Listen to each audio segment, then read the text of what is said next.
130 children walked into a hillside and were never seen again. The town that lost them stopped playing music in its streets. It started counting years not from kings or wars, but from the day its children vanished. That is not a fairy tale invented to frighten the young. That is a record carved in stone, painted in church glass, struck on a coin. So what actually happened in Hameln? And why does this story keep coming back in so many forms, across so many centuries? Welcome to the Folklore Almanac. I'm Fadi, and this is the story of the Pied Piper of Hameln.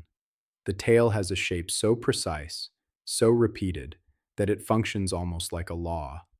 A stranger arrives. A bargain is struck. The bargain is broken.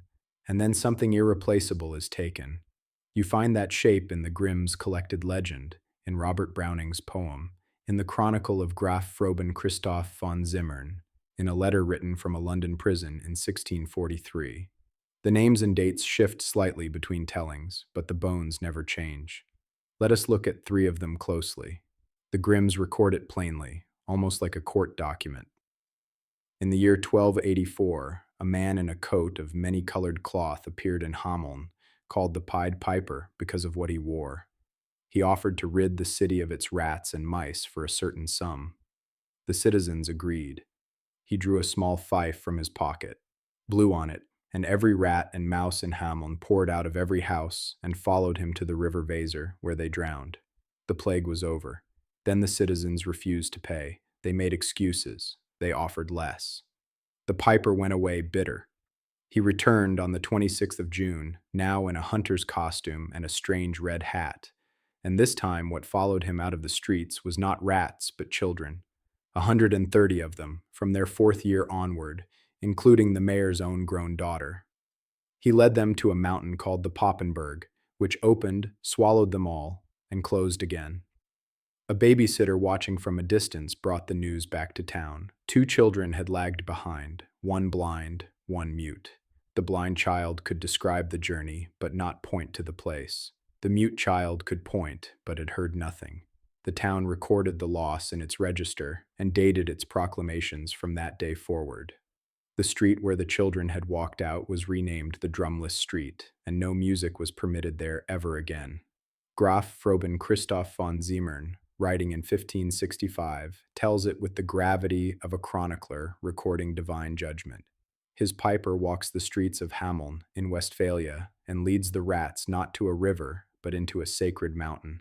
When the townspeople refused to pay what was agreed, arguing the task had cost the piper no real effort, that he had used some strange art and should therefore accept less, the piper returns a second time. Children under 8 or 9 years of age, boys and girls together, follow him to that same mountain. It opens, they enter, it closes.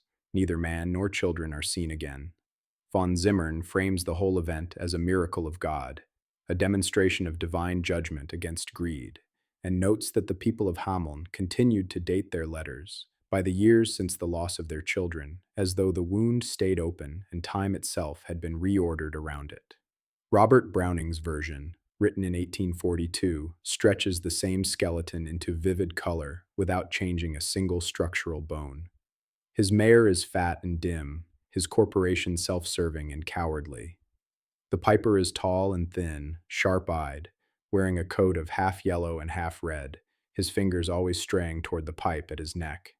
He tells the council he has cleared gnats from the court of the Cham of Tartary and vampire bats from Asia.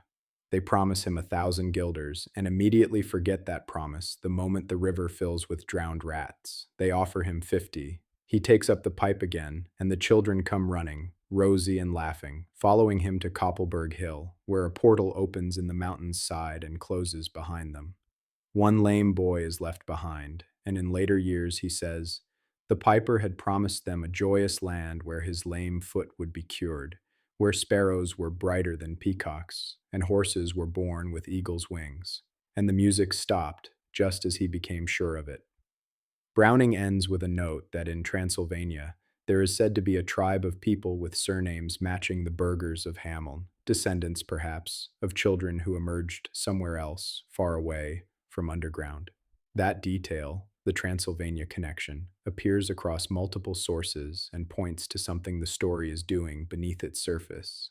This is not simply a cautionary tale about paying your debts, though it is certainly that.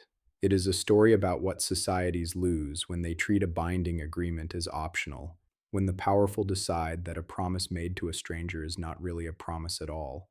The piper's power is always exactly proportional to the wrong done to him.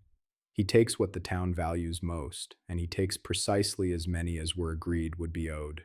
130 children for one broken contract.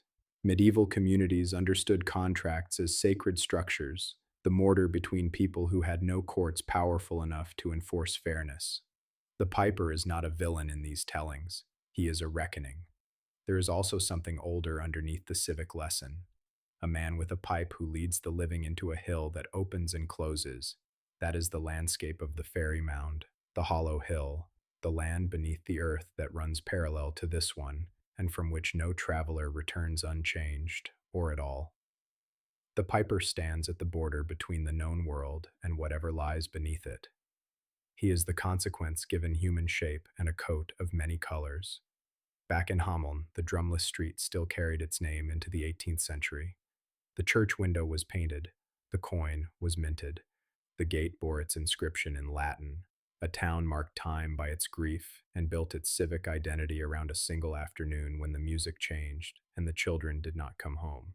That is what this story is really about, the shape that loss leaves in a place, the way a community writes its wound into law and architecture and calendar, so that no one who comes after can ever quite forget. The bargain was broken, the children walked into the hill, and the town counted the years.